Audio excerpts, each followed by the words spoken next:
سر یہ فرمائیے گا کہ امریکہ نے جو مختلف ممالک کی امداد بند کرنے کا اعلان کیا ہے تو اس سے ان کی معیشت پہ کیا فرق پڑے گا؟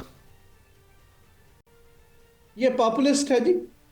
You S aid in any case بند ہو جانی چاہیے، اور گلوبلی ایڈ ویسے بھی بند ہو رہی ہے کیونکہ فری منی اکنامک سچویشن ان امیر ممالک کی اب وہ نہیں رہی. وہ پیسہ آپ کو دیتے ہیں آئی ڈی اے کریڈٹ کے نام پر ورلڈ بینک کے تھرو، جو سستا قرضہ ہوتا ہے. جو ایڈ تھی as a tool for political influencing استعمال ہوتی تھی، خاص طور پہ ملٹری ایڈ. اب یہ جو یو ایس ایڈ کے پروجیکٹس پاکستان میں چل رہے تھے اس وقت ہالٹ پہ ہیں. اگر کھل بھی جاتے ہیں میرا نہیں خیال کہ ایڈ آگے بڑھے گی بلکہ شرنک ہوگی. اور پاکستان کو یہ فری منی کے مائنڈ سیٹ سے میں تقریباً 6-8 سال سے کہہ رہا ہوں کہ جتنی جلدی نکل جائیں گے. آپ نے فلڈز میں دیکھا ہمیں کچھ نہیں ملا. آپ نے دیکھا انہوں نے ابھی پھر کلائمیٹ کے نام پہ کوشش کی، کچھ نہیں ملا. لاس اینڈ ڈیمیج فنڈ کے اندر کچھ نہیں آیا. ہمیں گلوبل سینٹیمنٹ کو اور اکنامک چینجز کو سمجھنے والے لوگ چاہیے جو آپ کو گائیڈ کریں. یہ جو اولڈ سکول ہماری رولنگ ایلیٹ ہے، جو ٹرانزیکشنل ہے، جو فیورز پر، باقی ٹیکسز پر، ایڈ پر کام کرتی ہے، وہ بیک فائر نہ صرف ہو رہا ہے بلکہ بہت بری طرح سے پاکستان کا مزید بیک فائر ہوئے گا. نہ آپ لون پہ کبھی اکنامک ریوائیول کرتے ہیں، نہ آپ ایڈ پہ کرتے ہیں. آپ کو انویسٹمنٹ لانی پڑے گی. اچھا سر، ایڈ سے ہمیں ٹریڈ کی طرف جانا پڑے گا، تو حال ہی میں جو امریکی وفد آیا ہے اور جو سرمایہ کار انہوں نے ملاقاتیں بھی کی ہیں، تو حکومتی لوگ تو یہ کہتے ہیں کہ اس سے بڑے تبدیلی آئے گی، فائدہ ہوگا. کیا واقعی آپ ایسا سمجھتے ہیں؟ کہ ایڈ سے ٹریڈ کی طرف جانے سے پہلے ایڈ کی بجائے انویسٹمنٹ چاہیے. لیکن میں آپ سے یہ عرض کروں کہ جو وفد وغیرہ آئے ہیں، میں نے اس کی کمپوزیشن دیکھی ہے، پہلے بھی دیکھی ہے. دیکھیے یہ لوگ جو ہیں یہ ہماری کوئی اکنامک ریوائیول نہیں دیکھ رہے ہیں. یہ تو اپرچونٹی ڈھونڈ رہے ہیں کہ جہاں 4 پیسے بن جائیں، کچھ بیچ لیں، کسی کمپنی کے شیئر خرید لیں. یہ فنڈ مینیجر ہوتے ہیں جو ایکوٹی انویسٹر ہیں. ہمیں ان کی قطعاً کوئی ضرورت نہیں ہے. فرینکلی اسپیکنگ ہمیں تو چاہیے پیسہ جو لانگ ٹرم کے لیے آئے، جس سے ہم اپنی پروڈکشن کی کیپیسٹی بڑھائیں، جس سے ہم ویلیو ایڈیشن بڑھائیں، جس سے ہم ایکسپورٹ کا بیس بڑھائیں، جس سے ہم نالج اکانومی کی طرف جائیں. اگر کوئی انویسٹر آتا ہے اور یہاں بیچ بوجھ کے پیسے لے کے نکل جاتا ہے تو الٹا ڈالر کا پریشر پاکستان پہ زیادہ آتا ہے. مجھے بڑی حیرانی ہوتی ہے جب دنیا جہان یہ چھوٹے چھوٹے انویسٹرز کے ساتھ تصویریں کھنچانی شروع کر دیتی ہے. یہ لوگ ہمارے لیے بہتر نہیں. ہمارے لیے اس وقت development long term joint venture partners چاہیے جو ہماری کمپنیوں کی کیپیسٹی بڑھائیں، جو ہماری پروڈکشن بڑھائیں. ٹریڈ تو تب ہوگی نا جب بیچنے کے لیے چیزیں ہوں گی. ابھی تو پاکستان نیٹ امپورٹر ہے، ہم اتنی چیزیں بناتے نہیں ہیں. یہاں پر مجھے ایک بہت سخت اختلاف ہے کہ سیاسی طور پہ بیچنے کے لیے ہم ہر طرح کے انویسٹر کو پروموٹ کر رہے ہیں، جو کہ غلط ہے.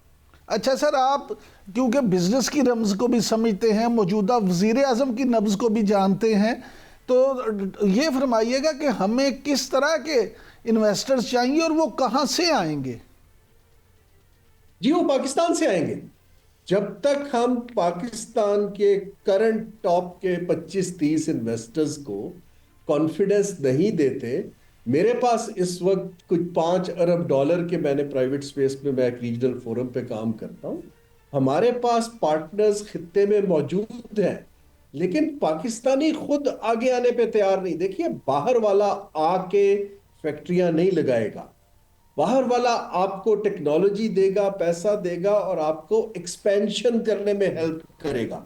اب ہمیں اس وقت انسینٹیو پاکستان کے انسینٹیو کو دینا ہے انویسٹر کو کہ وہ جوائنٹ وینچرز کرے چین کے ساتھ، سعودی عرب کے ساتھ، قطر کے ساتھ، تاکہ آپ اپنی پروڈکشن بڑھائیں اور اسی چیز کو خطے میں بیچیں. اس کے لیے 3-4 اقدامات کی. پہلی، ایک تو پالیسی انسینٹیو چاہیے. نمبر 2، آپ کو فائنینسنگ ایک بینک کریٹ کرنا ہے جو لانگ ٹرم کریڈٹ پرووائڈ کرے. یہ کمرشل بینکس کا کام نہیں ہے، ڈیولپمنٹ بینک کا کام ہے. نمبر 3، آپ کو اپنا پرائرٹی کمپیریٹیو ایڈوانٹیج کو ٹیبل پہ رکھنا ہے کہ ہم بیچ کیا رہے ہیں. نا ابھی تک مجھے کوئی چیمپئن نہیں دکھائی دے رہا جو یہ سمت لے رہا ہو. لوگ انتظار کر رہے ہیں کہ کس سے پارٹنرشپ کریں, کیسے چلیں. ہم جو ہے G2G میں پھنس کے رہ گئے ہیں کہ جی گورنمنٹ کو پیسہ دے دو. گورنمنٹ کو پیسہ اب کوئی نہیں دیتا انفراسٹرکچر کے پروجیکٹس کے علاوہ. اچھا سر یہ فرمائیے گا کہ IMF کا وفد جو آئے گا اوور ویو کرنے کے لیے چیزوں کو اس مہینے کے آخر میں, تو آپ کیا سمجھتے ہیں کہ وہ آ کے اپنے سارے معاملات کو دیکھ کے کیا فیصلہ کریں گے؟ کیا مزید سختیاں آئیں گی, منی بجٹ آئے گا, یا عوام کو کوئی ریلیف ملنے کی بھی توقع کی جا سکتی ہے؟ میرا خیال ہے بہت پریشر آئے گا پاکستان پہ, کیونکہ پاکستان اس وقت ڈیسپریٹلی ٹیکس کو ریکور کرنے کی کوشش کر رہا ہے. اکانومی بڑھ نہیں رہی, آپ اسی بیس کو سپریس کیے جا رہے ہیں. تو ان کو اپنے ٹارگٹس کو ٹک کرنا ہے. جب بھی آپ کی پالیسی ٹارگٹ کو ٹک کرنا ہوتی ہے وہ عوام دوست نہیں ہوتی. ہمیں تو اصلاحات چاہیے کہ ایسی کہ جس سے معیشت آگے بڑھے. یہ جو پروگرام ہے اس کو ہم فرنٹ لوڈڈ کہتے ہیں, جس میں پہلے 2 سال میں پرائر ایکشنز اور کنڈیشنز زیادہ ہیں. اب وہ دیکھتے ہیں کہ پاکستان اس کو ٹک کر پاتا ہے. اس وقت سیاسی طور پہ پاکستان کو ویور نہیں ملے گا. پاکستان کا پروگرام میں نے بہت سے 17-18 ملکوں کے ریسنٹ دیکھے ہیں, یہ ایک ان سے ٹف پروگرام ہے. یہ کوئی پاکستان کا ہوم گرون ایجنڈا کو ابھی ریپرزینٹ کم کر رہا ہے, بٹ فائنانس منسٹر ڈٹرمنٹ ہے. دیکھیں شاید وہ اس کو ٹک کر لیں اور بغیر کسی ایگزمپشن کے اس سے آگے نکل جائیں. لیکن پریشر پاکستانیوں پہ بڑھے گا, سیاسی کولیشن پہ بڑھے گا, کیونکہ سیاسی کولیشن ابھی تک وہی پرانے مائنڈ سیٹ میں ہے.